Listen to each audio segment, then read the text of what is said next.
Usaid বিন হুজাইর বর্ণনা করেছেন যে এক রাতে তিনি কোরআনের সূরা বাকারা তেলাওয়াত করছিলেন। পাশেই তার ঘোড়া বাঁধা ছিল। হঠাৎ ঘোড়াটি লাফিয়ে ওঠে।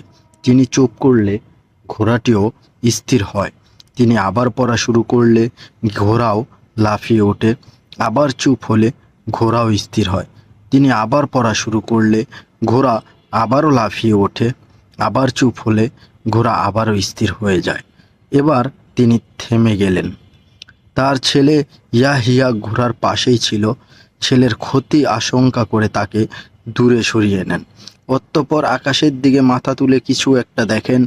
সকালে মহানবী সাল্লাল্লাহু আলাইহি ওয়াসাল্লামের কাছে তিনি পুরো ঘটনাটি বর্ণনা করেন। ঘটনাটি শুনে নবী করিম সাল্লাল্লাহু আলাইহি ওয়াসাল্লাম বলেন, হে ইবনে হুজাইর, তুমি পড়তে থাকতে। হে ইবনে হুজাইর, তুমি পড়তে থাকতে। তিনি বলেন, হে আল্লাহর রসুল, আমার ভয় হচ্ছিল ঘোড়া আমার ছেলে ইয়াহিয়াকে পদদলিত করবে, কেননা সে ঘোড়ার কাছেই ছিল। তাই ছেলের কাছে যাই। এরপর আমি মাথা উপরে তুলে আকাশে একটা কিছুর ছায়া দেখতে পাই। তাতে অনেক বাতি ছিল।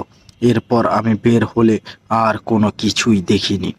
রসুল সাল্লাল্লাহু আলাইহি ওয়াসাল্লাম বলেন, তুমি জানো এসব কি ছিল? তিনি বলেন, না। রসুল সাল্লাল্লাহু আলাইহি ওয়াসাল্লাম বলেন, তারা ফেরেশতা ছিল, তোমার আওয়াজ শুনে কাছে এসেছিল। তুমি পড়তে থাকলে মানুষও তাদের দেখতে পেত, তারা মানুষের আড়ালে থাকতো না। তো এই ঘটনাটি ছিল সহিহ বুখারীর হাদিস 5018 নং আয়াতে। আশা করি বুঝতে পেরেছেন যে নবীদের সাহাবীদের অলৌকিক ঘটনা, এরকম অনেক ঘটনাই আছে তাদের। তো ঘটনাগুলো শুনতে অবশ্যই আমাদের চ্যানেলটিকে সাবস্ক্রাইব করবেন। জাযাকাল্লাহু খাইরান।